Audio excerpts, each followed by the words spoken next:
Я архиепископ Якутский Ленский Роман, по должности управляющий Якутской епархией. Если говорить чуть больше шире, то я ответственен за жизнь всех православных храмов на территории Республики Саха-Якутия. И весь свой смысл жизни вижу в том, чтобы принести для духовного развития Якутии наибольшую пользу. Теперь отвечая на ваш вопрос, через 100 лет. На самом деле пророками быть очень сложно. И Священное Писание, Библия, говорит о том, что в самые ответственные времена человеческой истории Бог особым людям открывал вот это видение будущего. Для меня это невозможно. Я не чувствую на себе такой особой помазанности Божией на предвидении. Я поделюсь лишь какими-то своими наблюдениями и даже больше пожеланиями, которые родились у меня из опыта служения Церкви и Богу здесь, в Якутии. Я абсолютно уверен, и со мной будут согласны подавляющее большинство наших зрителей, что за последние 100 лет Якутия приобрела такое поступательное развитие по всем направлениям жизни, общественной, политической, духовной, религиозной в том числе. И эти 100 лет, они были просто ошеломляющими. Почему мы так внимательно, так глубоко и торжественно отмечаем это столетие? Потому что оно есть эпохой, периодом, веком чрезвычайного развития нашей республики и общества. Что произошло за эти лет, это можно сказать сказочно, но это реально, так есть на самом деле. Об этом свидетельствует весь опыт наблюдателей, журналистов, старожил. И загадывая, вглядываясь в будущее, я хотел бы, чтобы такое поступательное движение продолжалось и далее. Благодаря чему произошло это развитие республики? Да потому что в лице большинства ее жителей мы видим людей с горячим сердцем, с большой любовью и трепетом к своей республике, хранением традиционных семейных и нравственных ценностей. И если эти главные основы будут заложены и в дальнейшее развитие, то через 100 лет я даже не могу предсказать, в какой хорошей республике мы будем жить. Но вместе с тем, одновременно с позитивными шагами, развитием, соседствуют и человеческие грехи, слабости, и искушения, в том числе и со стороны недругов и неприятелей, которые живут не здесь, а за границей. И это мы тоже должны учитывать. И это будет мешать нашему развитию, но чем крепче духовно мы будем сами, тем гарантированнее мы пройдем все испытания, которые век сей и современность наложат на нас.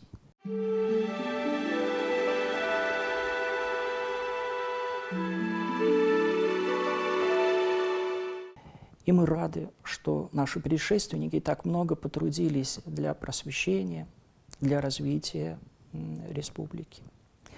Мы рады и с благодарностью вспоминая их, понимаем, какая ответственность лежит и на нас.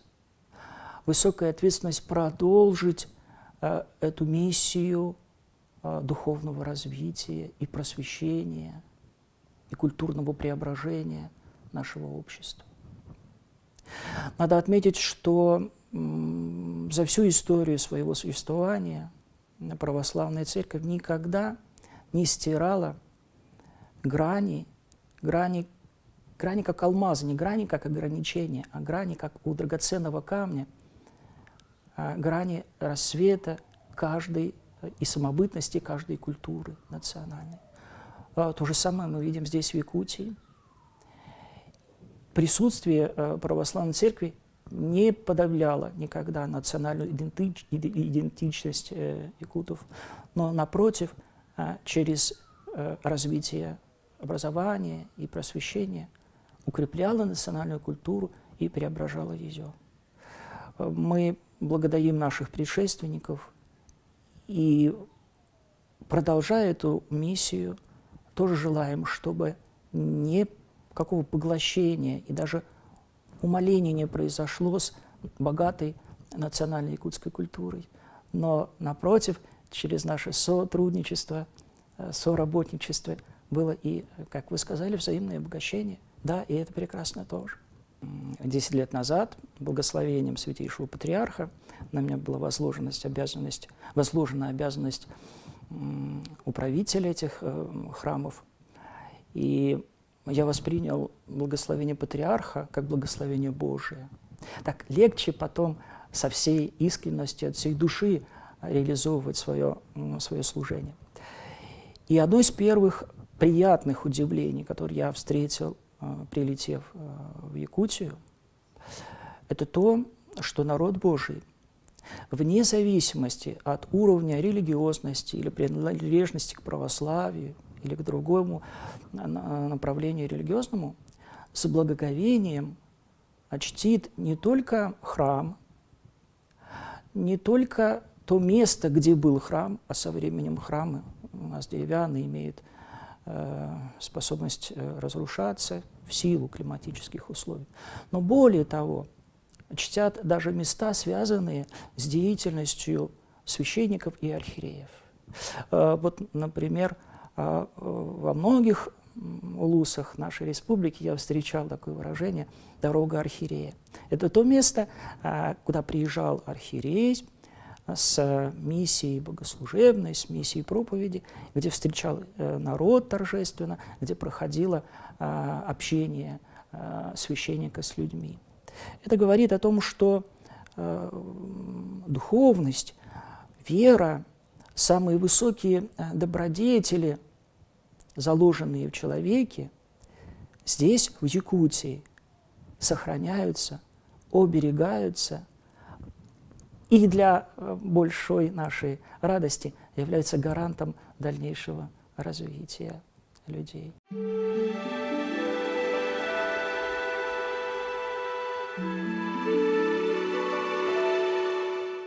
Священное Писание, те божественные книги, которые лежат в основе нашей веры, говорят о том, что человек – это творение Божие. И Бог, сотворив человека, заложил эту невидимую, но очень четкую связь Творца, Бога и творения человека.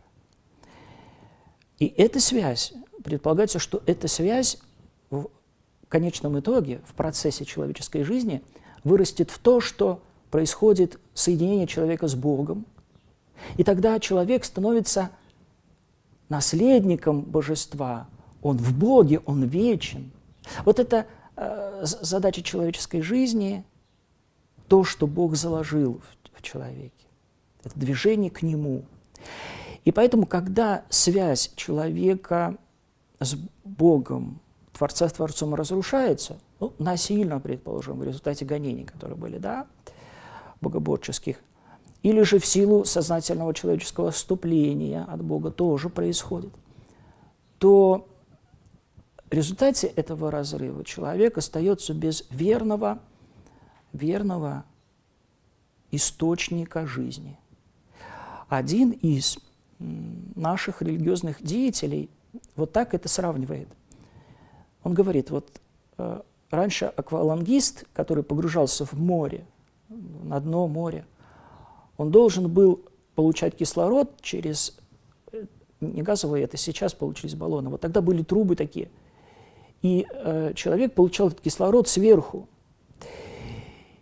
И благодаря этому кислороду, вот этой связи с кораблем, водолаз не просто жил, он там работал и совершал какую-то деятельность.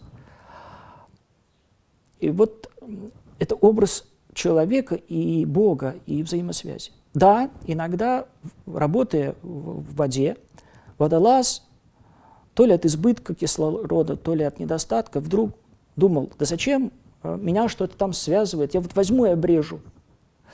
Если он обрезал эту связь, то что происходило? Он умирал, или доставая его со дня, спасатели говорят, а в нем произошли страшные, необратимые изменения в организме. Вот то же самое происходит и у человека, когда он разрывает все связи с Богом. Происходят страшные изменения. И опять этот век, прошедший, 20-й, богоборческий, свидетельствует тому, что люди, которые потеряли веру в Бога, они творили дела нечеловеческие, звериные. Говорить о их поступках и оценивать с точки зрения человечности даже нельзя. Так вот, я очень надеюсь, что, понимая это, народ наш будет хранить эти связи с Богом через исполнение традиций предков, через исполнение традиций народных, глубоких и традиционных, которых мы имеем. Ну и, конечно, человек никогда не расстанется с Богом, а Священное Писание говорит, что если это и произойдет, то это будет концом света, то на этом закончится человеческая история. Но мы не будем о плохом, мы будем только о хорошем говорить сегодня.